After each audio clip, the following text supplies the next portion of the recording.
Então, bom dia a todos e a todas presentes. Bom dia, Luci. Estamos começando hoje a 41ª rodada de discussão do projeto Pensar a Bahia. O projeto Pensar a Bahia busca discutir temas relevantes para o desenvolvimento econômico e social do nosso Estado, convidando especialistas de diversas áreas para que apresentar a situação da sociedade baiana, da economia baiana, e gerar esse debate, né? Com o intuito de fomentar políticas públicas mais precisas para o desenvolvimento do nosso Estado. Então, hoje a gente está discutindo o tema da segurança pública e convidamos aqui o professor Misael França, que atendeu prontamente, então a gente já agradece aqui a disponibilidade para aceitar nosso convite e participar desse projeto. Nós já discutimos outros temas também, como logística, economia de baixo carbono, agricultura familiar, mas hoje a gente está discutindo aqui o tema da segurança pública. Então, deixa eu apresentar aqui o professor Misael. O professor Misael França é doutor em Direito e mestre em Direito Público pela Universidade Federal da Bahia, também bacharel em Direito pela UFBA. Atualmente é professor de Direito Processual Penal e Prática Jurídica Penal na UFBA e coordenador do programa de pós-graduação em Segurança Pública da UFBA. O professor Misael hoje vai falar com a gente sobre o sistema de justiça criminal brasileiro. Então, a gente vai passar agora para o professor Misael e, após suas considerações, a gente abre para perguntas. Então, seja bem-vindo, professor. Muito obrigado. Bom dia a todos, todas e todes, mais uma vez. Agradeço ao convite que me foi formulado por Aline e toda a equipe do SEI Estudos Colaborativos, dizer da minha alegria, né, de poder contribuir com um debate a respeito de um tema tão relevante e sensível, que é o tema da segurança pública no estado da Bahia e o seu modelo no nosso país, no Brasil. Então, é pensar o sistema de justiça criminal brasileiro a partir do contexto baiano. Então, essa é a nossa proposta aqui, e eu espero compartilhar com vocês as minhas reflexões, aspectos das discussões que nós travamos dentro da Universidade Federal da Bahia, né? Dizer da minha expectativa de a gente poder dialogar nessa videoconferência, de modo que, se possível, eu gostaria de ouvir vocês, né? Porque a gente aprende juntos. Eu entendo que o conhecimento ele é recíproco. Então, quem expõe, quem ensina, o professor, a professora também aprende com quem escuta, não é verdade? Então, gente, dizer da minha satisfação em poder tratar do sistema de justiça criminal e, especialmente, da segurança pública sob o olhar da academia. Veja que curioso. Alguns meses atrás, eu dialogava com um preposto da segurança pública do estado da Bahia para desenvolvermos um evento voltado para pensar a atuação policial, os índices de letalidade policial, de violência no nosso estado. E aí, quando nós falamos sobre reconhecimento facial, né, através de câmeras, inteligência artificial, através dos algoritmos, esse preposto me disse assim: professor, tem algum nome que possa falar sobre reconhecimento facial, que possa sustentar isso? Eu disse: olha, tem pessoal de lá, da UFBA, tem os núcleos de pesquisa em segurança pública e sistemas de justiça criminal, que podem colaborar muito bem para esse tema, né? Trazendo reflexões e discussões para esse tema.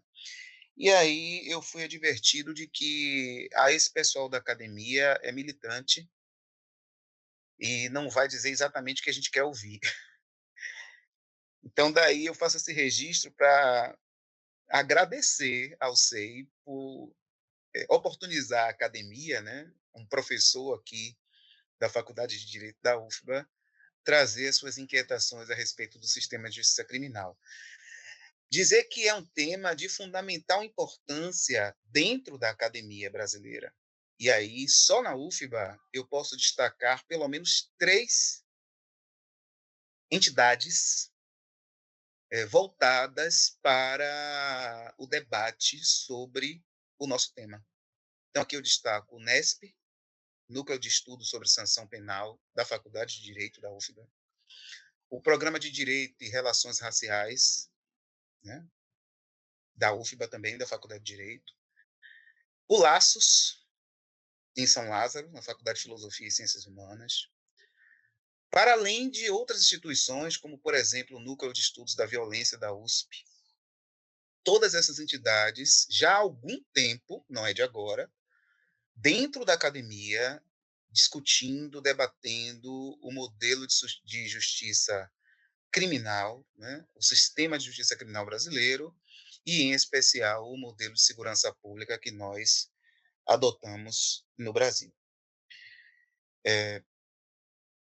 Nós nos deparamos, nos últimos anos, né, especialmente de 2022 para cá, com dados alarmantes a respeito da segurança pública e do modelo de justiça criminal no estado da Bahia.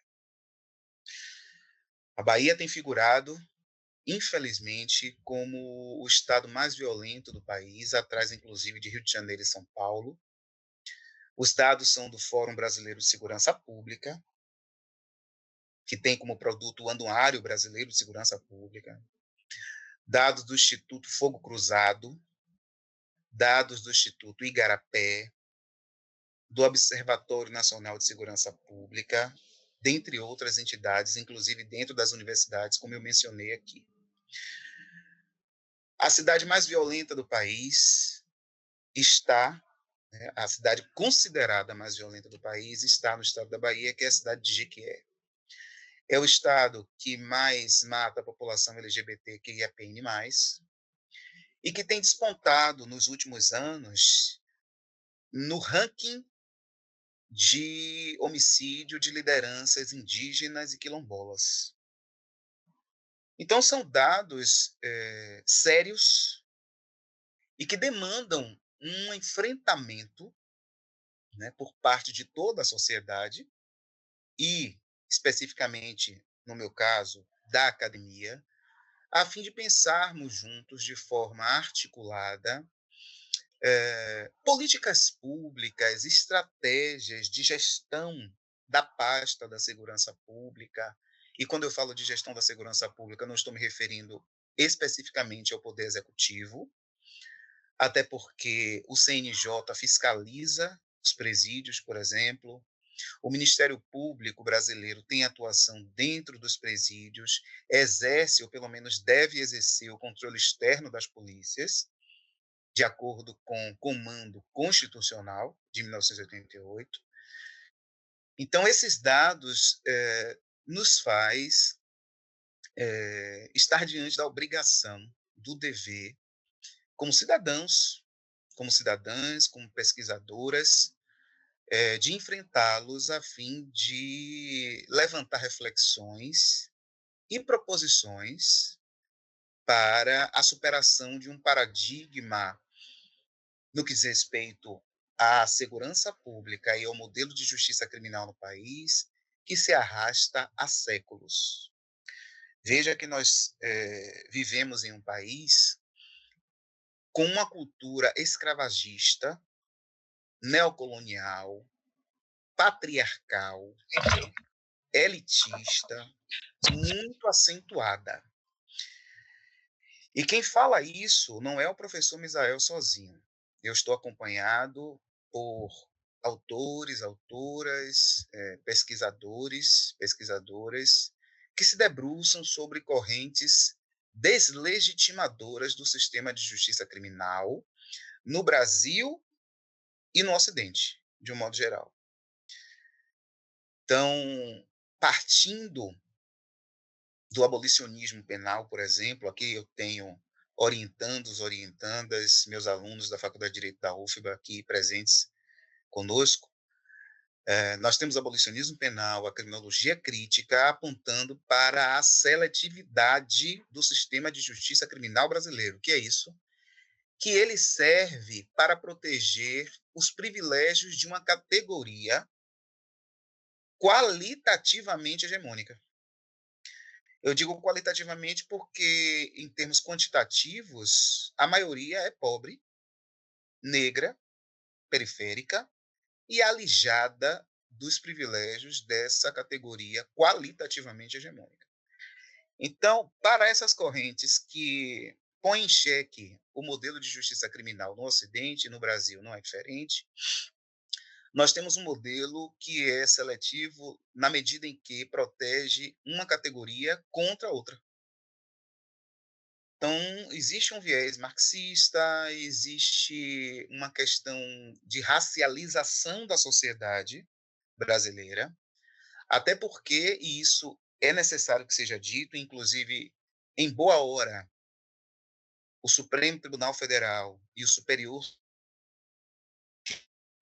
em precedentes recentes de cunho garantista, né, progressista, anulando abordagens policiais ilegais ou atuações ministeriais e do Poder Judiciário que violam o devido processo legal, tem tido a oportunidade de trazer nos acordos a preocupação do judiciário brasileiro com o enfrentamento do racismo institucional / estruturante ou estrutural.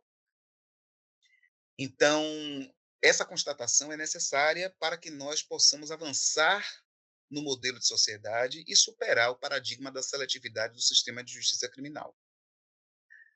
Nós temos aqui no Brasil uma categoria que julga, que processa indivíduos no aspecto penal, uma categoria muito bem definida do ponto de vista sociodemográfico, origem, classe social, cor, idade, orientação sexual, inclinação religiosa. E, de outro lado, nós temos uma categoria totalmente distinta, e aí é uma abordagem sociológica mesmo, trazendo aqui Maurício Dieter e Paula Balesteiros, que se debruçam sobre o tema na USP e na Argentina, de um modo geral, denunciando esse fosso, esse abismo que existe entre quem julga, quem processa, de um lado, e quem é julgado, quem é processado, do outro. Né? Basta atentarmos para os dados do CNJ e de outras entidades já mencionadas aqui na minha fala, por hora, a respeito do perfil sociodemográfico de quem superlota as penitenciárias e os presídios brasileiros. É uma categoria muito bem definida de indivíduos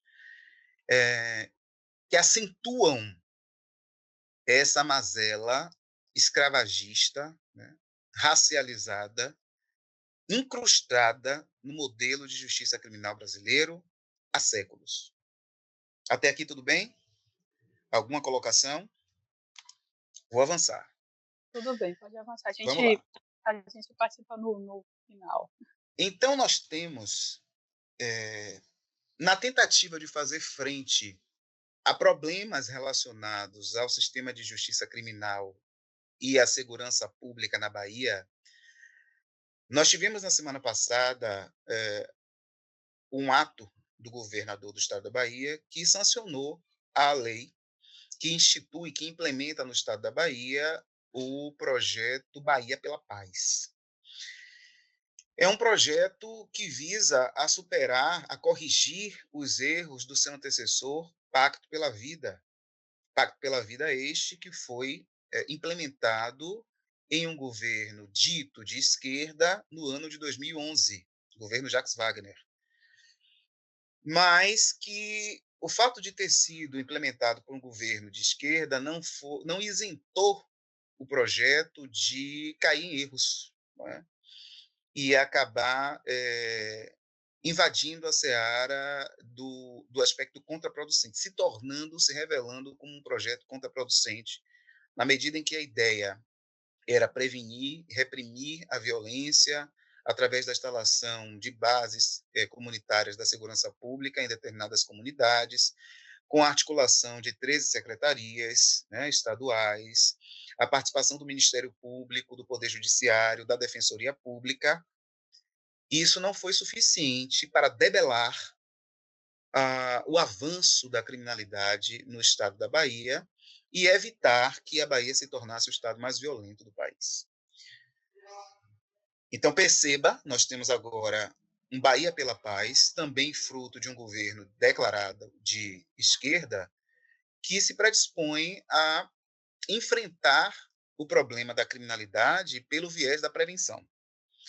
Tem alguns pontos de contato com o modelo anterior, com o projeto anterior, como, por exemplo, a articulação entre secretarias de Estado, e aqui são 10 secretarias, com a participação de coletivos, né? Agora o nome foi trocado, ao invés de bases comunitárias, são coletivos comunitários, instalados dentro de determinadas comunidades, e a ideia básica é estimular o jovem periférico, e quando se fala jovem periférico, lamentavelmente, a associação é imediata, negro, a se engajar em projetos sociais a fim de evitar que sejam cooptados pelo crime, pela criminalidade.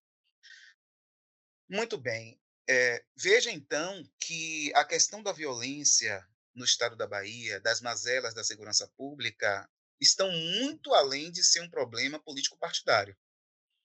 Nós temos aí, portanto, problemas que foram causados dentro de um projeto implementado por um governo de esquerda. Nós estamos no ano de 2024, e, portanto, nós temos aí outro projeto também de governo semelhante, com o mesmo interesse, com a mesma tendência. E aí se faz necessária fiscalização por parte da sociedade civil, e, aliás, a sociedade civil organizada, ela está contemplada no projeto Bahia pela Paz, a fim de fiscalizar a execução propriamente dita dessas ações que, como disse, visam a estimular o engajamento de jovens dessas comunidades em projetos sociais e evitar que sejam aí atraídos pela criminalidade. É importante que se diga que o grande mérito desse projeto é focar na juventude periférica negra, e quando eu falo juventude, aí eu estou me referindo à faixa etária dos 18 aos 29 anos, que é a categoria que, como disse, superlota as penitenciárias brasileiras. Então, eu não gosto desse termo clientela, porque cliente é quem vai no balcão de negócio pedir alguma coisa, algum produto, algum serviço. E a população vulnerabilizada nas periferias, nas favelas, ela não vai até o balcão da justiça criminal ou da segurança pública para pedir nada. Ao contrário. Então, é essa população que é o alvo preferencial, tem sido o alvo preferencial do sistema de justiça criminal, com sua liberdade cerceada, superlotando os presídios, estabelecimentos prisionais brasileiros, tendo como pano de fundo e sob influência significativa dos Estados Unidos e de outros países da América Latina, a política proibicionista de drogas, o combate às drogas. Tópico que também está contemplado no Bahia pela Paz. Tá? Mas as críticas, elas são bem-vindas, porque são todas tendentes a buscar um aprimoramento de qualquer programa, receba o nome que for, que se volte, que se predisponha a coibir, a prevenir práticas delitivas no estado da Bahia e no Brasil de um modo geral. Então, uma das críticas levantadas no seio da academia é no sentido de que não basta o implemento de um programa com esse perfil, com essa vontade, né? abarcando aí estratégias de articulação que são estratégias necessárias. Não se trabalha a pauta da segurança pública sem a atenção, por exemplo, do desenvolvimento econômico, da saúde, dos direitos das mulheres, que inclusive tem sido a população encarcerada, né, nos últimos anos, preferencialmente as mulheres, reproduzindo o patriarcado, inclusive dentro do sistema prisional brasileiro, esporte. Então, todas as secretarias, todas as pautas estão engajadas, devem estar engajadas de fato, contando com a participação do Ministério Público, Defensoria Pública, OAB, Poder Judiciário, sociedade civil organizada, universidades, para coibir o problema. Ocorre que nada disso se faz suficiente se nós não atentarmos para a necessidade de superação de um modelo militarizado de segurança pública. Então, uma das críticas que se levantam contra qualquer programa desse perfil, é a necessidade de superação da militarização das polícias brasileiras. São ainda resquícios de um modelo ditatorial, consideradas o braço auxiliar do Exército das Forças Armadas, e que tem, de fato, uma atuação militarizada. Então, uma das críticas que foram postas contra o Pacto pela Vida, antecessor do Bahia pela Paz, é de que houve uma militarização das favelas, das comunidades. Então, outra crítica necessária é atentar para a necessidade de tratar, de trabalhar questões ligadas a direitos humanos e segurança pública. Cidadania e segurança pública. Existe uma resistência muito grande hoje no Brasil em se associar, em se casar, estabelecer esse casamento entre segurança pública e direitos humanos, para dizer coisas do tipo: direitos humanos são para humanos direitos. Direitos humanos é pauta de esquerdopata, de militante da UFBA. Quando, na verdade, essa percepção equivocada esconde um projeto até de alienação de parte de prepostos das forças policiais. Porque quando se fala em direitos humanos lato sensu, está-se a falar também e principalmente de direitos dos prepostos da segurança pública, que são levados por escolha, por necessidade, seja lá por que motivo for, a estarem diariamente em ambientes de tensão, em situações de crise, e precisam voltar para casa com vida. Então, olhando para o Anuário Brasileiro da Segurança Pública, especialmente o índice de letalidade policial, de vitimização policial, nós tivemos dados alarmantes também da quantidade de policiais mortos em confronto. Policiais que não estavam nem em serviço. E se olharmos para o perfil de cor, de origem social, o perfil sociodemográfico desses policiais, não veremos diferenças no que diz respeito àquela população carcerária, população que é o alvo preferencial do sistema de justiça criminal brasileiro e das penitenciárias brasileiras, lamentavelmente. Então, é necessária uma abordagem do tema à luz dos direitos humanos de maneira ampliada, e desde o ingresso dos prepostos da segurança pública, das prepostas da segurança pública nas suas instituições, nas suas corporações, nas academias, né, de polícia. O contato com matérias de direitos humanos dá a dimensão de que o indivíduo policial também é destinatário dessa política humanizadora dentro do âmbito do sistema de justiça criminal e da segurança pública. Felizmente, nós na UFBA temos recebido, tanto na graduação quanto na pós-graduação, diversos policiais civis e militares, membros das Forças Armadas, né, das 3 forças, pesquisando e preocupados com a superação de um modelo de segurança pública que não cumpriu ou não cumpre com as suas promessas declaradas, para fazer aqui alusão aos estudos de Lola Aniar de Castro. Outra questão que precisa ser revista e que a academia tem contributos importantes nesse sentido é quanto a necessidade de se repensar a política proibicionista de drogas no Brasil. O Congresso Nacional, recentemente, colocou uma pá de cal numa discussão que estava sendo travada no âmbito do STF, no sentido de estabelecer uma quantidade, né, de maconha para a configuração de tráfico de entorpecentes e daí, então, sofrer toda a severidade do sistema de justiça criminal. Mas o Congresso resolveu que qualquer quantidade de droga configura tráfico, resguardando aí os privilégios, as prerrogativas daquela que é classificada como usuária,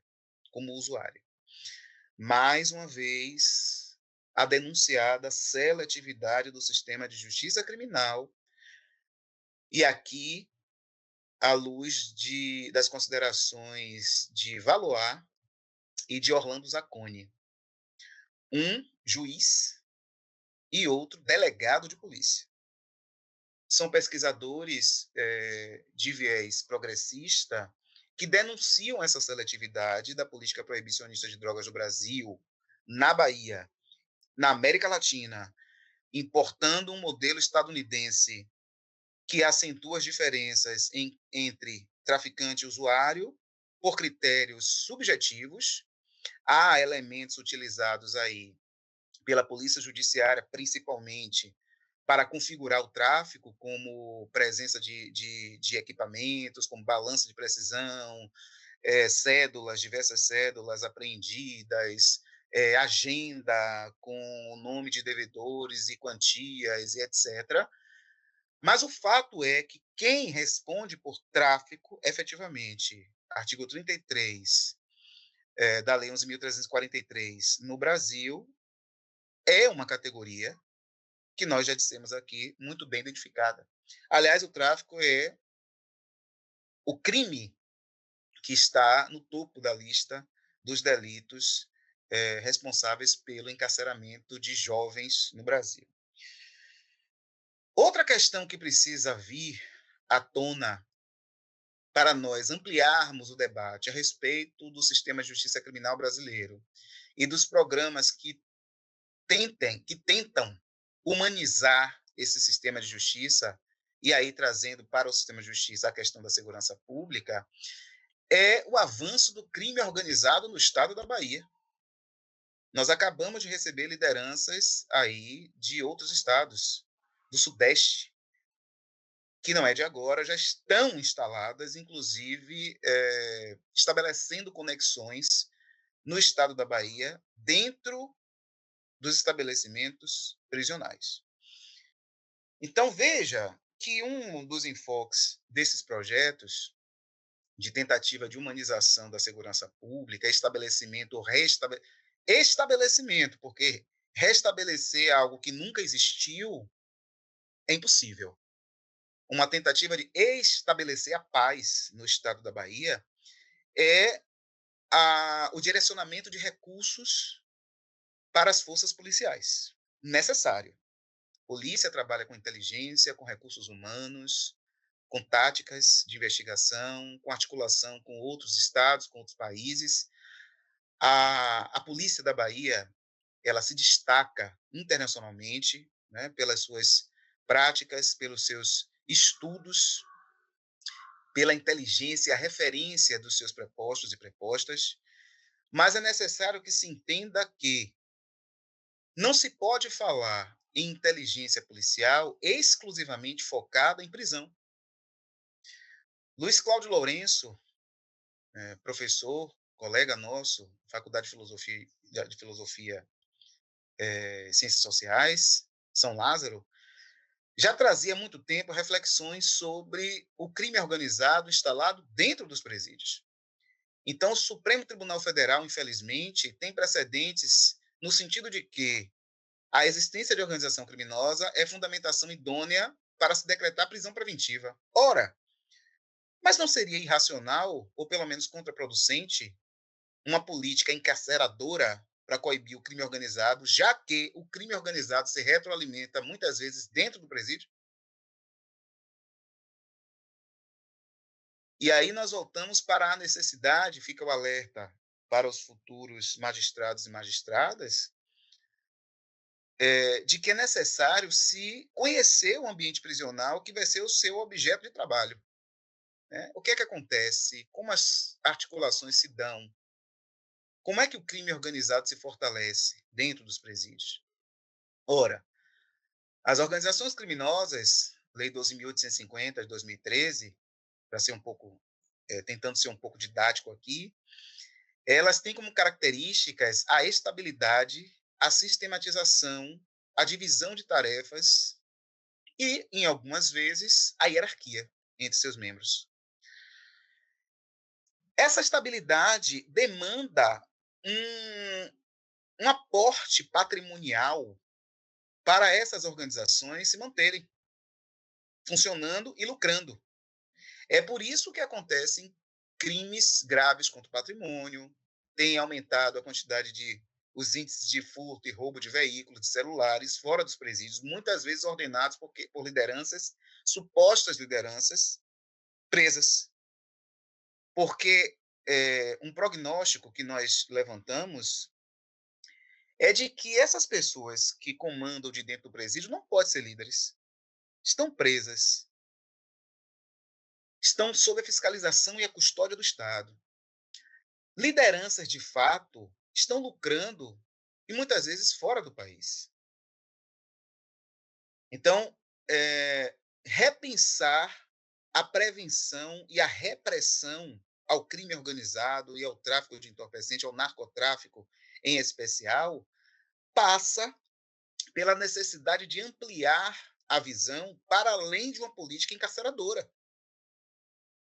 Inteligência policial que demanda recursos, e aí a necessidade de se colocar aqui a relação diretamente, né, vamos dizer assim, a relação nítida, o elo entre direito e economia, demanda outras atuações de inteligência a fim de prevenir a prática do crime e do crime organizado especial. Por exemplo, a capacitação de prepostos da segurança pública. A inteligência policial propriamente dita. Né?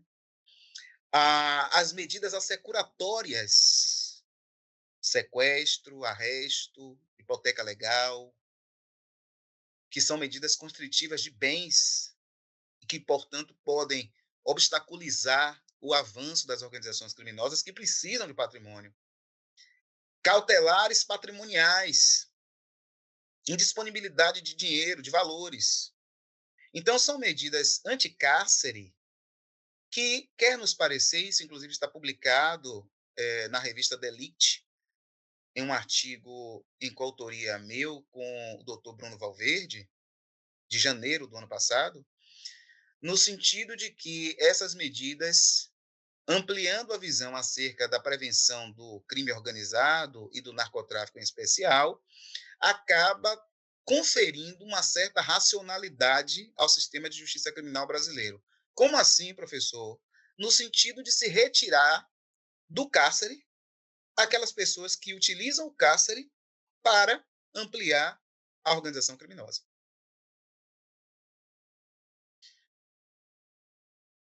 Surgem, então, propostas. Né? Eu costumo comentar com meus alunos, minhas alunas em sala de aula, meus orientandos, minhas orientandas, sobre a necessidade de nós apontarmos saídas para os problemas sociais, os problemas jurídicos, né? Com os quais nos deparamos diariamente e que tiram nossa paz, tiram nosso sono. Então, é constatar o problema e procurar avançar na superação desses problemas. E aí nós elencamos algumas propostas que são hipóteses, na verdade, de pesquisa. Pensando em termos metodológicos, essas propostas elas podem ser tidas como hipóteses a serem confirmadas ou refutadas. Então, aqui eu quero destacar antes, já no final da minha fala, né?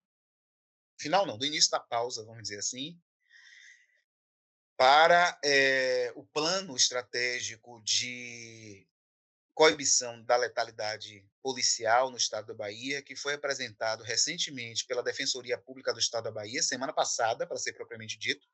Veja que semana passada foi uma semana emblemática no que diz respeito à questão da segurança pública e do sistema de justiça criminal do estado da Bahia. Esse plano estratégico da Defensoria Pública, muito bem-vindo, muito bem-vindo. Parabenizo aqui a doutora Firmiane Venâncio nesse sentido, aproveito a oportunidade. Contou com a colaboração de pesquisadores e pesquisadoras oriundos das universidades, inclusive da Universidade Federal da Bahia. Então, é importante que isso seja dito somente para corroborar a minha fala inicial a respeito da importância de a academia também estar no centro da discussão do nosso tema. As propostas, portanto, vão da desmilitarização, né, do repensar da atuação policial, o modelo militarizado de polícia que nós temos, de polícia ostensiva que nós temos no Brasil e na Bahia não é diferente. A sociologia do crime, e aqui eu invoco, por exemplo, o professor Michel Misse, traz reflexões a respeito de um modelo de inimigo eleito pela sociedade brasileira. Então, o corpo preto periférico sempre foi, sobretudo no 14 de maio de 1888, considerado como inimigo número 1 da sociedade brasileira. O corpo preto representa uma ameaça à categoria qualitativamente hegemônica. Então, trazer essa compreensão, essa constatação e procurar superar essa visão do negro, do corpo preto no Brasil, é fundamental para se repensar o modelo de justiça criminal brasileiro, por tudo que já mencionei aqui nessa curta fala.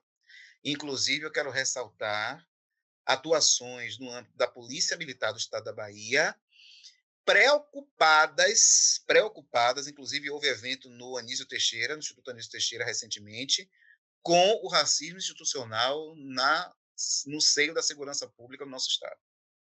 Então, muito bem-vinda a iniciativa da Polícia Militar, aberta a discussões que passam, por exemplo, pelo enfrentamento do racismo institucional / estrutural ou estruturante. Como queiram. As medidas descarcerizadoras, no contexto do processo penal, né, da persecução penal, desde a investigação até o processo propriamente dito, aqui, mais uma vez, tentando ser didático, a persecução que se divide na investigação criminal e no processo, na fase judicial. A investigação criminal, via de regra, na polícia judiciária e o processo perante um juízo natural, propriamente dito. Esse transcurso, essas duas etapas, elas admitem a decretação de medidas cautelares pessoais ou reais. Medidas cautelares que podem ir desde a prisão, propriamente dita, preventiva, passando pela monitoração eletrônica, proibição de ser ausentada com marca, afastamento da administração de sociedade empresária, cassação de passaporte, dentre outras. Então, se faz necessário que o Poder Judiciário, especificamente, que é quem vai decretar essas medidas, e o Ministério Público, quem vai fiscalizar e muitas vezes requerer a decretação dessas medidas, amplie, como eu disse, o entendimento de que as medidas anticárcere podem ser muito mais eficazes na prevenção desses delitos. As articulações que são necessárias entre setores do poder público, as secretarias de Estado, o Estado e o município, né? Instituições como o Ministério Público, a OAB, a Defensoria Pública, a imprensa, a sociedade civil organizada, todas essas entidades deveriam estar articuladas na tentativa de conferir a maior amplitude às estratégias de prevenção e de humanização, prevenção do crime e humanização do sistema de justiça criminal. E aqui eu lamento não ter observado, pelo menos do que li a respeito do Bahia pela Paz, a Secretaria de Educação estar contemplada nessa articulação entre secretarias, 10 secretarias que devem se articular, né, no contexto do Bahia pela Paz, passou ao largo da Secretaria de Educação, que na verdade, exerce um papel fundamental na conscientização do jovem no que diz respeito à prevenção de práticas delitivas, porque tudo começa na educação. Se eu não tenho educação, eu não posso ter consciência política, consciência de cidadania, consciência do meu papel na minha comunidade e dos meus ideais. Então, é de fundamental importância que a Secretaria de Educação municipal e estadual as secretarias estejam engajadas, articuladas também num projeto que vise ao estabelecimento da paz no nosso estado. Porque senão, doutor Saulo, doutor Pedro Almeida, fica uma abordagem, uma atuação paternalista por parte do Estado, por parte do governo do Estado, direcionando, estimulando esses jovens para se engajarem em projetos sociais, mas a partir do que ele, governo, com essa articulação, entende ser melhor para esse jovem. Mas e a consciência do próprio jovem? Me parece que é necessária, é fundamental a participação das secretarias municipal e estadual de educação nesse contexto. Por fim, eu gostaria de ressaltar a necessidade de atuação do Ministério Público em parceria com as agências do sistema de justiça criminal. Digo isso em parceria, frisando a expressão porque, pelo texto constitucional, como disse, o Ministério Público exerce o controle externo das polícias. Mas essa visão de controle externo parece algo de fiscalização pura e simples, quando, na verdade, o que se espera da atuação ministerial, policial, dentro de um Estado social e democrático de direito, é o somatório de intenções, uma parceria no sentido de estabelecer, de fato, de garantir essa ordem, esse progresso, essa paz que nós tanto almejamos, não é de agora. Veja que, mais uma vez, direito e economia andam de mãos dadas. Essa população que é preferencial do sistema prisional, do sistema de justiça criminal, é uma população jovem que poderia estar produzindo para o país, mas está com sua liberdade sequestrada. Por fim, como disse, para não cansá-los, não cansá-las mais, e já agradecendo aí a paciência de vocês, é de fundamental importância ampliarmos a ideia de segurança pública como um direito fundamental de todo indivíduo e da coletividade. Por que essa preocupação? Por que isso? Porque as correntes deslegitimadoras, as correntes doutrinárias, as teses acadêmicas que depõem contra o sistema de justiça criminal, apontando suas mazelas, sua seletividade, né, seu caráter arbitrário, sua violência inerente, dizem assim, a segurança pública é uma falácia, porque não é a segurança de todo mundo, é a segurança de alguns contra outros, indesejáveis, os consumidores falhos, né, de acordo com trazendo aqui a expressão da sociologia.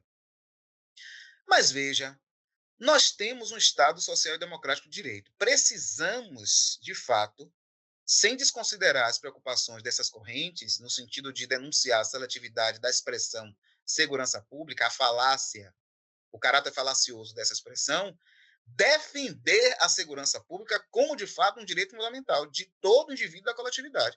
E quando eu falo de todo indivíduo, incorporo aí na categoria os prepostos da segurança pública, que também são destinatários de direitos no contexto macro da segurança pública.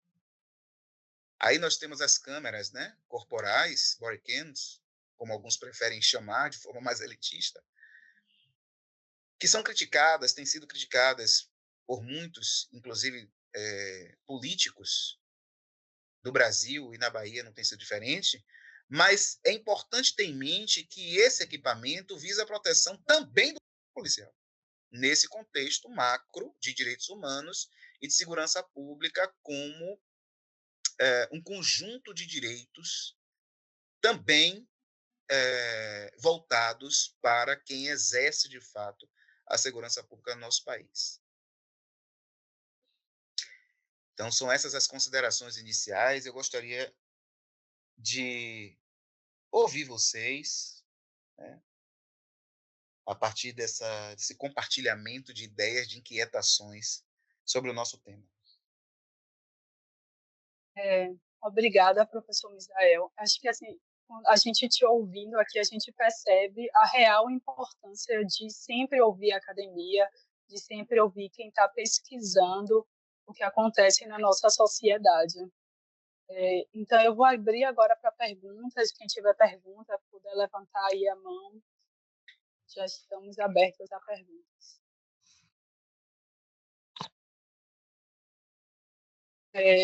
Rosane pediu a palavra. Olá, Rosane. Oi, bom dia, professor. Vocês me ouvem? Ouço sim. Oi, professor. É um prazer imenso escutá-lo, né? Na verdade, eu sou aluna do curso de Direito da UFBA, mas não tive o prazer, sou graduanda ainda, mas não tive o prazer de ser sua aluna. Pelas dificuldades pelas dificuldades que uma aluna que trabalha tem, né? Mas é sempre um prazer escutá-lo. É o seguinte, me interessou muito quando o senhor falou sobre a questão da sociologia do crime, trazido no plano proposto pela Defensoria Pública, né? E aí, com a abordagem do Michel Missi, que traz a questão desse modelo de uma política criminal voltada para o corpo eleito como o foco, né, que é o corpo negro, que a gente tanto discute. E aí me veio uma preocupação de como é que a gente pode estar articulando, por exemplo, com a Defensoria Pública, ou com o Ministério Público, ou com outras instituições, para que elas mobilizem, né, as pessoas responsáveis pelo curso de formação desses policiais, né?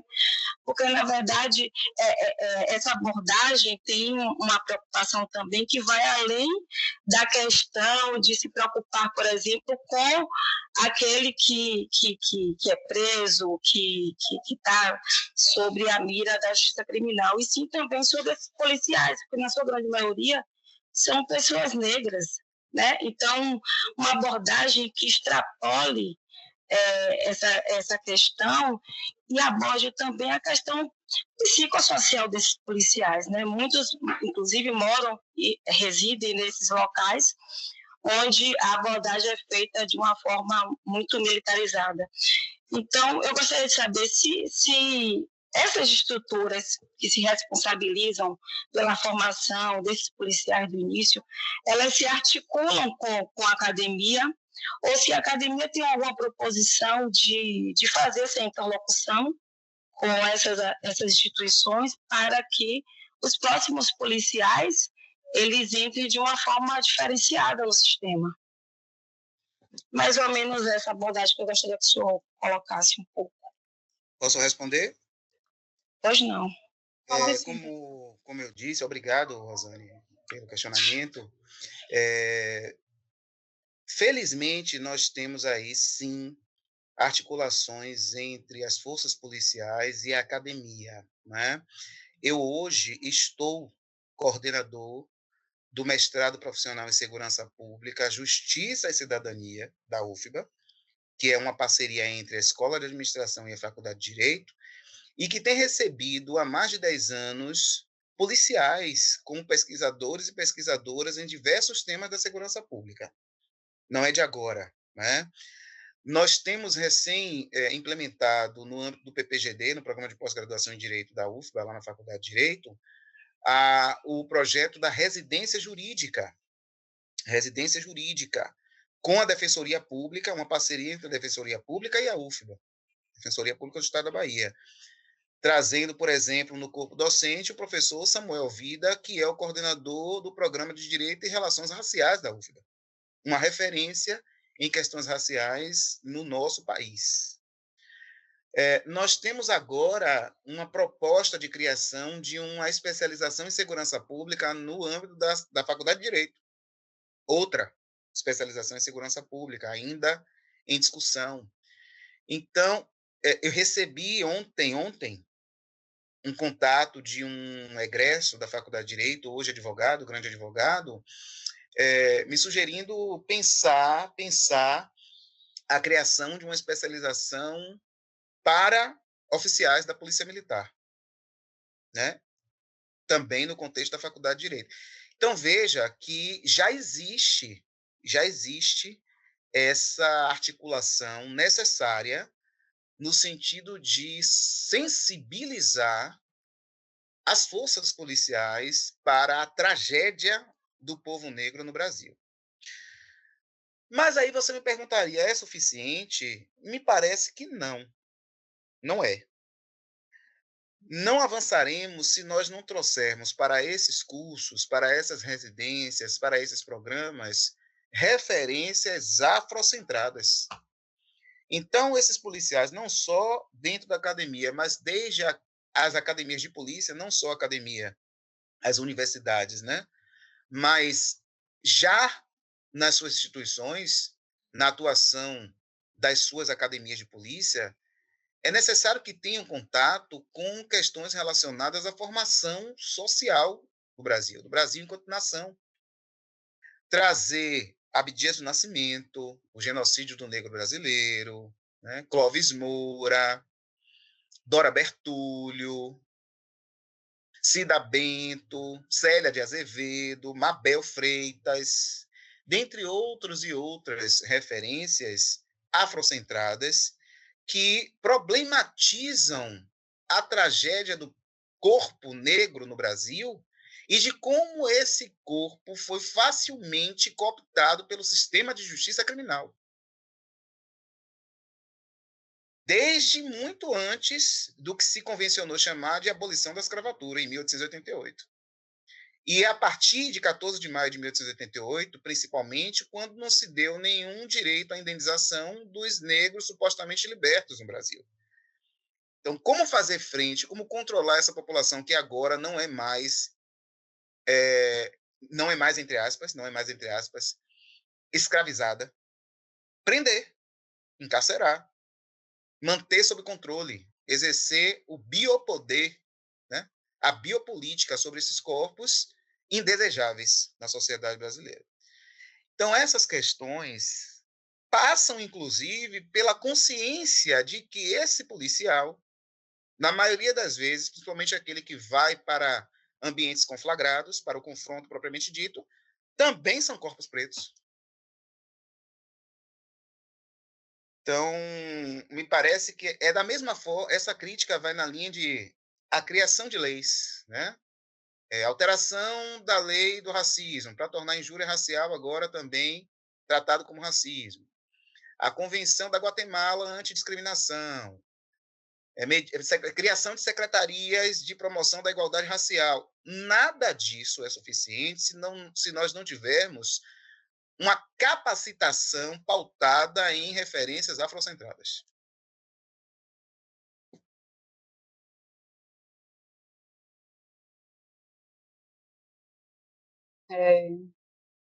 Professor Misael?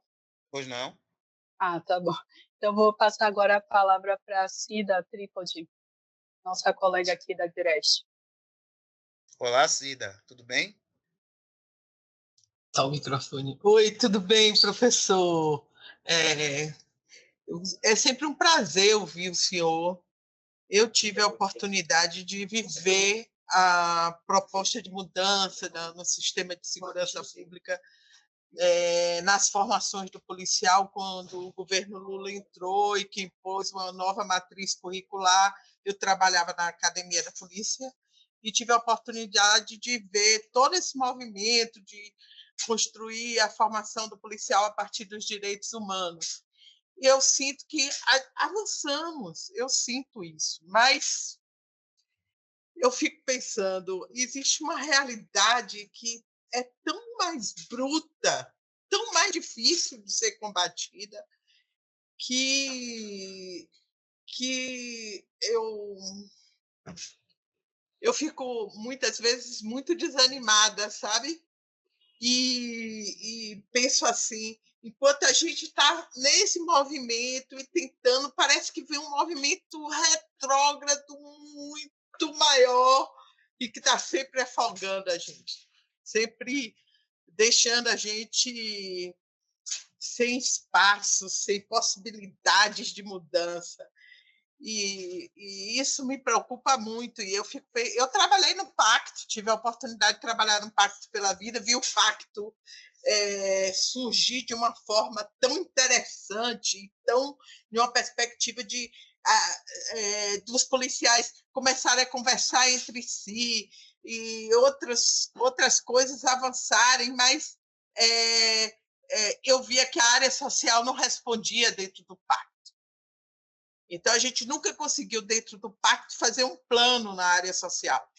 A segurança pública pôde se reorganizar, isso foi muito bom, pôde avançar nessa perspectiva de integrar as duas polícias, de se equipar, para a inteligência, de abrir a perspectiva de estudar e de outras coisas mais. A segurança pública conseguiu avançar, mas a área social não avançava. A gente nunca conseguiu fazer um plano para a área social. Agora veio o Bahia pela Paz, tentando resgatar essa ausência do Pacto pela Vida, do plano social e colocar. Só que me parece que já começou de uma maneira tão pequenininha,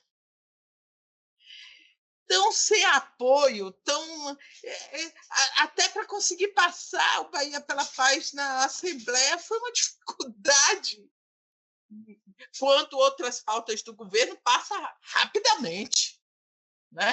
Rapidamente consegue-se tudo. Mas a pauta do Bahia pela Paz teve uma dificuldade enorme para ir na Assembleia. Então, eu fico pensando como é que a gente vai desmilitarizar as polícias, como é que a gente vai avançar no sistema criminal desse jeito que a gente se encontra. Então, eu fico pensando, é muita gente que tem um poder econômico, porque é muita gente muito atrasada, que ainda é patriarcal, escravista, tudo isso que o senhor falou. Parece que esse povo tem uma força que a gente nunca consegue quebrar as pernas desse povo, sabe? Então, eu queria assim, pensar, o senhor falou das políticas que são importantes, mas essas políticas nunca estão na pauta do dia. A política de drogas nunca deu uma regredida agora. Então, eu fico desanimada. E queria pensar assim, o senhor vê essa possibilidade da academia estar presente, estar pautando e tal, isso eu vejo positivamente, vejo que tem conseguido, mas quando eu penso nas políticas que podem ser mais progressistas, como é que a gente vai conseguir botar essas políticas na pauta do dia? Perfeito, Cida. Eu acho que parte da resposta já está na sua fala, que foi brilhante, né? Por sinal, e que trouxe uma visão de quem tem propriedade para falar sobre o tema.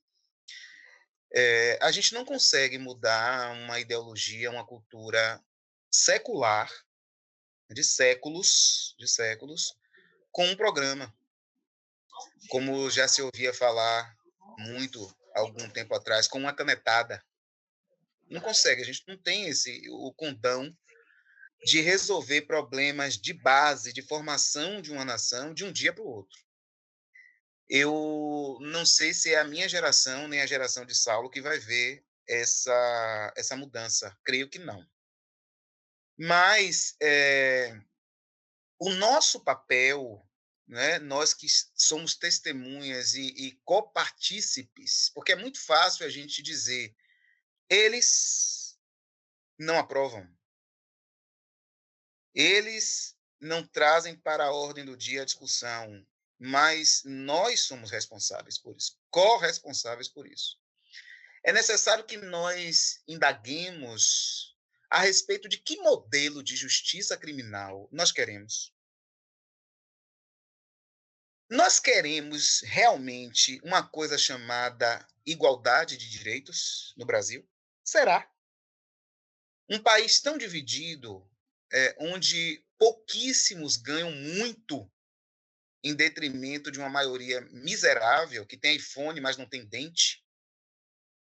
Será que essas pessoas, de fato, querem igualdade? Como está lá proclamada no caput do artigo 5º da Constituição Federal de 88? Eu tenho dúvidas, não tenho resposta pronta. Não sou eu que vou dar. É a pesquisa. É por isso, aí está a razão de ser da academia, né? A importância da gente. Mas eu tenho o prognóstico de que nós não desejamos essa sociedade igualitária como ela é e sempre foi proclamada. Não é de agora, né? Muito antes de 88. E, a partir desse prognóstico é uma conclusão prévia que vai ser posta em discussão, né, em análise, para ser confirmada ou não. Uma hipótese de pesquisa. Se essa sociedade não quer igualdade, é muito razoável que ela queira um modelo de segurança pública como nós temos. Então, eu tenho receio de nós estarmos aqui discutindo o modelo de segurança pública, porque precisa mudar, precisa superar, quando, na verdade, como você bem trouxe aí na sua colocação, brilhante mais uma vez, existe uma quantidade muito grande de indivíduos no Brasil que quer assim. Então, é necessário que nós pensemos que esse modelo de segurança pública que nós temos atende, de fato, a alguns setores da sociedade brasileira. E de países estrangeiros que exercem uma influência muito grande sobre o Brasil. Eu não tenho dúvida disso. Não tenho dúvidas, e aí eu posso comprovar isso com as alterações legislativas no contexto do processo penal, que é minha matéria na UFBA. Agora, a gente vai e volta. Olhando para a quantidade de indivíduos, em termos quantitativos, a população preta, do sexo feminino e pobre é a maioria da população brasileira. Volta a pergunta. Será que esse modelo de justiça criminal que está aí há séculos, com todas as suas dificuldades, vicissitudes, mazelas, atende a maioria em termos quantitativos? Quer me parecer que não, porque é ela que é o alvo do sistema.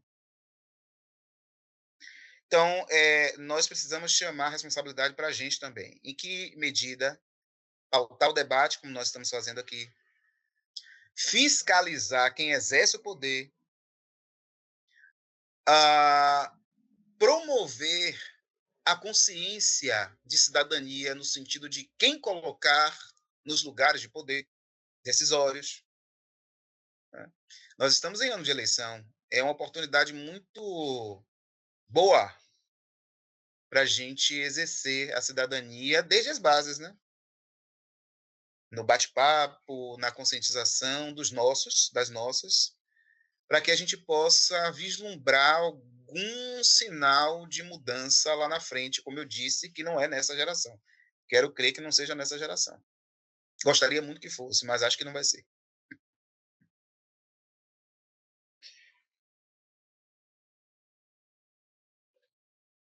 Passar a palavra agora para Saulo. Saulo Renato, seja bem-vindo, Saulo. Pode fazer sua pergunta? Pronto, obrigada, gente. Bom dia. Tá dando para me ouvir? Perfeito. Sim. Pronto. Professor, primeiramente, parabéns. Eu gostei muito da fala e das perguntas, tanto de Maria Aparecida quanto de Rosane. Minha pergunta vai numa proximidade com a pergunta de Rosane, porque, enfim, contextualizando, a gente vai ter um Brasil, né, que é um país com um histórico que gerou uma manutenção de desigualdades sociais, né, econômicas e políticas. Quando a gente foca na história da escravidão, por exemplo, a gente vê que a gente tem uma série de continuidades no projeto e nas políticas de Estado, desde a suposta abolição até o que a gente tem na República Velha.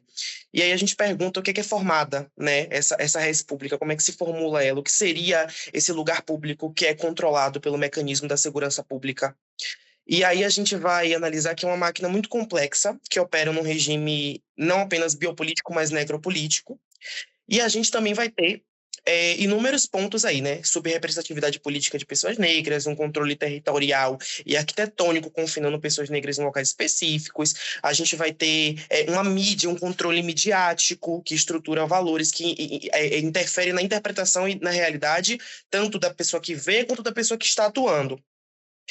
E aí, professor, tem também, num outro lado, uma lógica de dualidade muito grande daqueles que estão conosco e contra nós, né? O professor Marcelo Cunha, da UNB, ele fala muito sobre isso, né? Essa dualidade que é posta em mecanismos de segurança pública, e não apenas mecanismos de segurança pública, mas também mecanismos políticos. Então, se você não está conosco, você está contra nós. E isso já é visto, inclusive, no curso de formação de policiais militares, que conversam com essa lógica de sofrimento, né? Você tem um sofrimento na psique. Quem não está conosco, está com nós. Tem uma atuação focada em campos de guerra. Muitas vezes ignoram a vida de pessoas inocentes e consideram elas como efeito colateral, posto em prioridade ao ser comparado com, por exemplo, a preservação de sua própria vida, que o senhor já trouxe e que Rosane trouxe na pergunta dela. Então, nós vamos ter uma fala muito forte de que não é uma disputa de narrativas, na verdade, muito grande, porque a principal causa, uma das principais causas de morte policial, muitas vezes não é o combate a esses supostos crimes organizados, né? Ou a essa suposta guerra às drogas, né? Que, por sinal, guerra às drogas, as drogas estão vencendo, né? Mas, enfim. Mas a gente vai ter a morte desses policiais militares causadas, inclusive, pela sua própria arma e por si próprio, né? O suicídio é uma das principais causas de morte policial. E aí, professor, quando o senhor traz a academia, e logo na sua primeira fala o senhor falou que um colega policial que convidou, né, pesquisadores, falou que lá tem visão esquerdista, militante esquerdista, eu fico muito reflexivo nessa disputa de narrativas e de que nós da academia, e aí fazendo uma autocrítica e uma crítica a nós da academia, de apenas nós acharmos que nós temos a resposta para tudo. Porque só quem está dentro da academia pensa, porque só quem está aqui produzindo produz ciência, porque só nós sabemos o que está acontecendo e só nós podemos disputar essas narrativas. E aí a Rosane pergunta como é que a gente aproxima esses policiais para a academia. Muito bem respondida pelo senhor. Só que aí a minha pergunta para o senhor já é uma situação oposta. Como é que a gente vai aproximar a academia dessas pessoas? Porque o que nós temos, na verdade, são cursos de graduação e de pós-graduação que são muito marcados por essa questão de ver policiais como um inimigo, como uma força inimiga. E se a gente discute apenas conosco, eu, inclusive, estou vivenciando isso porque eu sou uma pessoa crítica no que diz respeito à segurança pública, mas eu tenho um pai policial militar que, de muito ou pouco, gosta de dialogar comigo. E é uma tentativa. Cada dia, às vezes eu consigo plantar uma semente e eu vejo, ok, aqui a gente está conseguindo mudar. Ah, ok, aqui você já está vendo a mudança de mentalidade. Mas a gente tem que ter um jogo de cintura para poder trazer essa galera para a gente. Mas para a gente ter esse jogo de cintura, a gente tem que aprender a lidar com eles. Aprender a ter um diálogo. Aprender a não falar academicamente, e eu digo falar academicamente com os nossos termos. Ou dizer apenas que nós temos a resolução dos problemas, porque essas pessoas estão em combate, essas pessoas estão tendo suas vidas ceifadas ao mesmo tempo que ceifam vidas. E a gente não pode esquecer o que já foi trazido anteriormente, que a polícia militar também acaba sendo prejudicada. Tem uma grande maioria de pessoas negras, a polícia militar ainda é uma das formas de vista como uma possível ascensão social. Então, jovens negros de periferia veem a polícia militar, o concurso da polícia militar, como uma forma para poder ascender socialmente, sair daquela mazela, né? As outras opções a gente tem, né? A professora Ana Flauzina sempre comenta. Ou você vira um policial militar, ou você tenta virar um jogador de futebol, que é uma ilusão, né, que é uma ilusão, é cruel e perversa essa ilusão, ou você acaba aderindo a determinados grupos supostamente criminosos. Então, aí a minha pergunta é, dentro dessa ideia, professor, como é que a gente vai fazer o contrário do que a Rosane falou? Não apenas aproximar esses policiais da academia, mas aproximar a academia desses policiais. Perfeito. Dr. Saulo Renato, grande pesquisador, que me brindou aí com a honra de ser orientador dele com Bolsa FAPESM, não é isso, Saulo? Na UFBA, numa pesquisa sobre o tema que a gente aborda nesse momento. Antes de responder a sua pergunta, eu gostaria de destacar alguns pontos da sua fala. Primeiro, o modelo, a gestão da segurança pública pautada na ideia de morte, que se convencionou de se chamar de necropolítica a partir de estudos de Achille Mbembe, as questões relacionadas ao biopoder de Foucault, e realmente nós temos uma narrativa, trazendo a fala de Saulo, policial, de neutralização do inimigo, daqueles que estão contra nós, né? E a necropolítica, de fato, ela tem sido bastante problematizada na academia, nas universidades, teses, quando o tema é segurança pública. Mas é importante, e isso aqui, veja como a gente aprende diariamente, né? Nós somos professores e professoras, trazer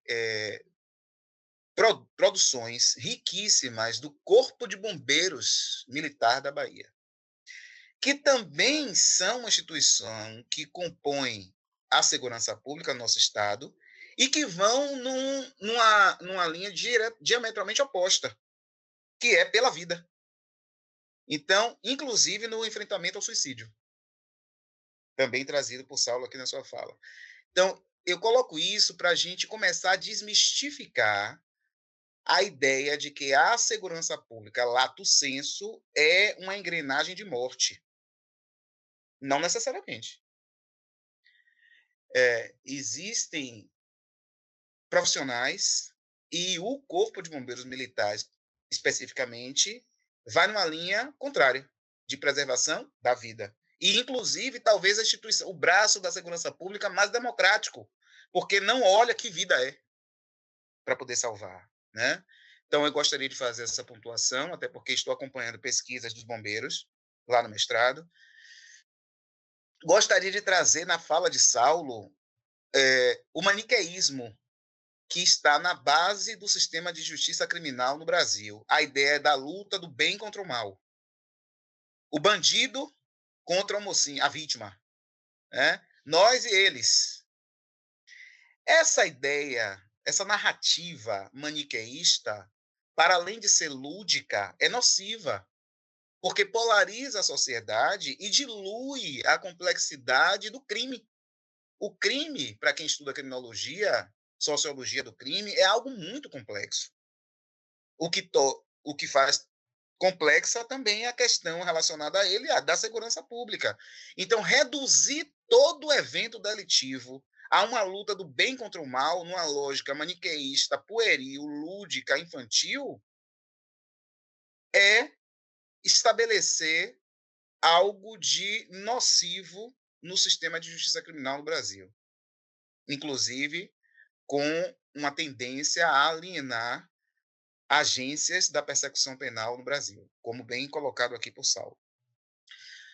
Mas a grande questão é como a academia vai até esses policiais. E isso eu tenho chamado a atenção dos meus alunos, meus orientandos, minhas orientandas, por exemplo, um exemplo, né, dessa aproximação, dessa ida da academia até o sujeito, né, de pesquisa, o sujeito que é fonte de conhecimento, o senso comum que é útil à academia. A academia precisa do senso comum, aquele senso comum que é útil à reflexão, à elaboração das suas teses, é trazer o sujeito para a pesquisa.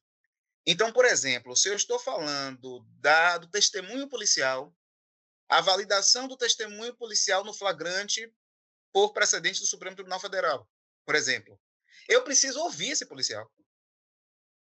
Eu preciso trazer esse sujeito para a pesquisa. É uma forma de aproximação, né, de proatividade, de iniciativa da academia de sair do seu casulo, do seu castelo, descer do seu salto para ir até o sujeito que é fonte de conhecimento. Outra forma de se fazer isso, do ponto de vista da metodologia, é promover encontros fora da academia, fora da faculdade de Direito. Então, por exemplo, eu estou com um projeto, quando a greve encerrar, não sabemos quando, de fazer aulas na Biblioteca Pública dos Barris. Aula de Direito Processual Penal, aula regular da matéria, Direito Processual Penal, na Biblioteca Pública dos Barris. Para quem? Para os estudantes da escola pública. Junto com meus alunos e alunas da Faculdade de Direito, estudantes de nível médio aí, de escolas estaduais, por exemplo. Justamente para poder aproximar a academia da sociedade. Uma outra estratégia é o Secatec, que é, não vou dizer exatamente o significado, mas é mais ou menos a Semana de Arte e Tecnologia da UFBA. É a UFBA levando para a comunidade as suas produções. Então, você leva painéis, produtos, exposições para o Campo da Pólvora, para alguma instituição pública, como a Polícia Militar, determinado batalhão da Polícia Militar, para poder dialogar, estabelecer esse diálogo entre a academia e a sociedade. Então, são essas as estratégias de aproximação que eu vislumbro como úteis nessa necessária criação de uma outra narrativa, né?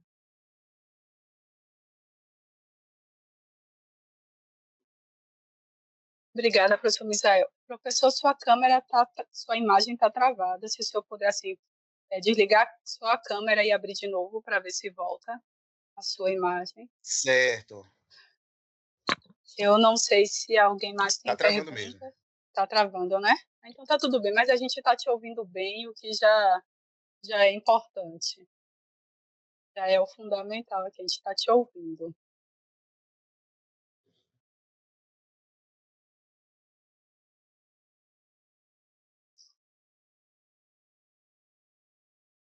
Professor? Estou aqui. Ok, então. Então, enquanto a gente aguarda aqui para ver se alguém faz mais perguntas, eu queria só falar um pouco também sobre o tema, né? Nós começamos a discutir o tema da segurança pública esse ano aqui na SEI, né? Aqui na nossa diretoria de estudos, e assim, como moradora de comunidade, né? Desde que eu nasci, e como preta também, com família preta também, o tema da segurança pública sempre me inquietou muito, né? Porque a gente vivencia todas essas questões. E quando a gente começou aqui o tema, nós trouxemos de vários especialistas já, como Daniel Cerqueira, do IPEA, Ayala Couto, da UEPA, Juliana Brandão, Salete Maria, que foi, inclusive, quem recomendou o convite ao professor Misael. E, assim, todas as questões afetam muito a comunidade preta, né, a gente vê. E as soluções parecem ser, assim, tão óbvias. Assim, como se eu falo, assim, temos que desmilitarizar, temos que fazer políticas novas para combater o racismo estrutural. Sabe, tudo parece assim tão óbvio. E aí surge essa questão, né? Mas a quem interessa fazer essas mudanças?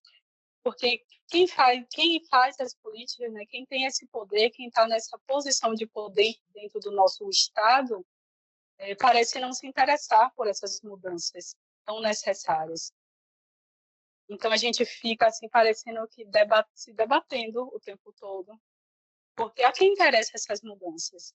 A quem interessa essa educação afrocentrada para que os policiais entendam seu lugar dentro da sociedade e seu papel? Porque muitas vezes a gente ouve até assim, pessoas falando, mas são policiais negros matando pessoas negras, querendo jogar novamente a culpa em cima da gente, como fizeram com a questão da escravidão, dizendo, são os próprios africanos que vendiam o seu povo para a escravidão, querendo jogar novamente a culpa em cima da gente. Mas a quem interessa manter esse sistema assim? Porque eu acho de uma violência tão grande que peguem policiais negros que cresceram geralmente em comunidades negras e ensinem a eles que o povo deles que é o culpado pela violência do país, que é quem eles devem matar, quem eles devem cometer tanta violência. Isso, para mim, é uma violência tão grande, que essas pessoas vejam nos seus similares a culpa.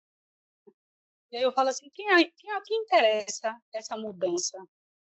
Já que a gente vive nessa sociedade, né, tão racista, institucional e estrutural.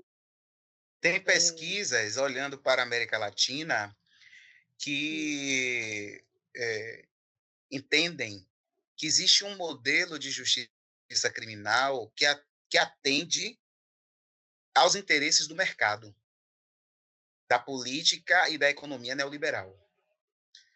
Então, tanto que em sociologia e na economia se diz que nós não vivemos uma democracia, e sim uma plutocracia. É o mercado que dita as regras, inclusive diretrizes políticas no Brasil. Então, se identifica como estratégias dessa justiça criminal forjada no neoliberalismo a contenção de sujeitos indesejáveis. Indesejáveis em que sentido? No sentido de padrão de consumo. Tanto que Bauman, né, Luc Vacan, por exemplo, vão fazer referência, aqui nós temos Rubens Casara, no Brasil, que é juiz no Rio de Janeiro, vale a pena dizer, ao sujeito indesejável. Quem é o sujeito indesejável? Ao consumidor falho, o exército de reserva. Então, precisa ter uma base, e isso está muito bem ligada à ideia de escravidão. Perceba. É necessário, o modelo de política e de economia neoliberal precisa de uma base vulnerabilizada para favorecer o acúmulo de riquezas de uma categoria qualitativamente hegemônica, que representa quase 1% da sociedade. Então, esses sujeitos precisam estar contidos, porque não consomem, não atendem aos interesses de mercado. E aí eu me questionava, ora, mas se é por uma questão neoliberal, mercadológica, esses sujeitos deveriam estar livres produzindo riqueza. Mas aí é que vem um argumento fatal, vamos dizer assim, que coloca, mais uma vez, uma par de cal à discussão, que é o resquício de uma sociedade racializada. Ponto. É o racismo, né? Estrutural, institucional, estruturante, é que vai ditar as regras no Brasil. Por quê? Porque nós tivemos, por exemplo, no século XVIII ali, século XVIII, XIX, a Revolução do Haiti. A Revolução do Haiti combateu tropas francesas a partir de lideranças negras. E isso gerou temor aos escravocratas no Brasil, antilibertários, antiabolicionistas, receosos de que acontecesse a mesma coisa com os negros escravizados no Brasil. Então, a partir de então, se reforçou o temor, né? O entendimento de que aquele corpo negro representava uma ameaça à sociedade brasileira. Tanto, sim, que nós tivemos políticas de embranquecimento oficialmente implementadas pelo governo brasileiro, na década de 30, por exemplo, do século XX. Então, nós temos um modelo de justiça criminal forjado no neoliberalismo, nos interesses de mercado, que, inclusive, é a lógica de funcionamento das organizações criminosas. São empresas. São empresas que precisam de uma base vulnerabilizada, que, se morrer, tanto faz. Por isso é que elas morrem cedo, essas pessoas, vulnerabilizadas, facilmente cooptadas pelo crime organizado, que recebem ordens para praticar delitos e garantir a estabilidade da organização. Daí a gente começa a compreender que existe uma razão de ser da política proibicionista de drogas como ela está posta na América Latina e nos Estados Unidos. É necessário que haja uma população que morra embaixo para garantir a estrutura funcionando a todo vapor. Exatamente. Quem é que está dizendo isso? É Misael? Essa Não. cruel realidade. É Mônica Capalbo, é Orlando Zacconi, é Luiz Carlos Valois, dentre outros e outros. Rosa Delomo.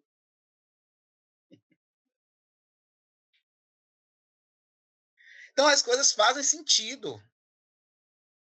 Fazem sentido. É como o Saulo falou aí. Não é guerra às drogas. Não é sobre guerra às drogas.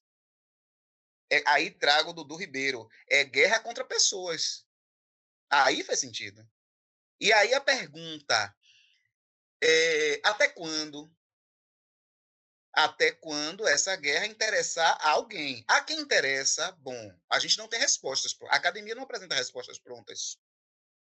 A academia se debruça sobre dados e produz ciência refletindo a partir desses dados. Então, nós temos instalado no Brasil um projeto de poder neoliberal. Esse projeto de poder neoliberal precisa que instituições estejam funcionando a todo vapor para garantir lucros para uma minoria. Quem não faz parte disso, o eles, precisa ser contido, controlado, e aí um projeto de biopoder, por exemplo, o sujeito que é presumidamente inocente, ele precisa comparecer em juízo para dar satisfação das suas atividades. Ele precisa, não pode se ausentar da comarca sem autorização judicial, ele tem que usar tornozeleira eletrônica, quando não ficar preso preventivamente. Mas por que, se ele é presumidamente inocente, ele pode fazer qualquer coisa com a sua liberdade? Não, mas ele agora está cooptado no sistema de justiça criminal, neoliberal. Precisa fiscalizar corpos indesejáveis. Quem é que fala isso? Rubens Casara.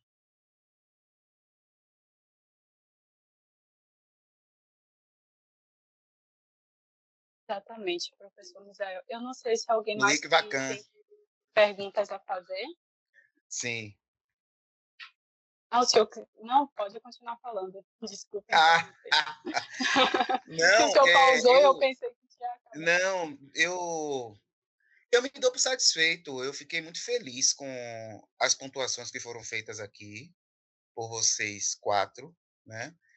E pela assistência que nos acompanha com muita paciência, né? Com muita atenção. Eu costumo dizer que nós estamos em greve lá na UFBA e o professor ele fica caçando aula, né, Saulo? Então assim, eu estou sentindo uma angústia muito grande porque eu estou sem minha sala de aula, que é onde eu me realizo como pessoa. Aluno também fica caçando aula, professor. Caçando aula. Então assim, uma oportunidade dessa que tem para poder a gente conversar, debater, né, ouvir, aprender juntos, transforma o nosso dia, é transformadora, é redentora. Eu quero agradecer mais uma vez aos 6 estudos colaborativos, dizer da importância desse projeto que vocês implementaram e defendem aí com muita garra. Faço votos de que outras oportunidades dessas aconteçam com outros profissionais de outras áreas, para que a gente tenha aí uma Bahia, especialmente, mais humana, né, e mais promissora. Muito obrigado. Nós que agradecemos, professor Misael, por aceitar nosso convite, por participar. E a gente agradece a aula, viu? Sempre que quiser dar aula para a gente, estamos aqui para aprender. Estou à disposição de vocês também. A gente não vai esquecer. A gente não vai esquecer desse detalhe, não. A gente espera estar sempre em contato, porque assim, são muitas coisas para aprender, né? Levantou pontos aqui muito interessantes. E a gente vai debater internamente e te perguntar também, caso a gente fique com dúvidas. Então, a gente agradece.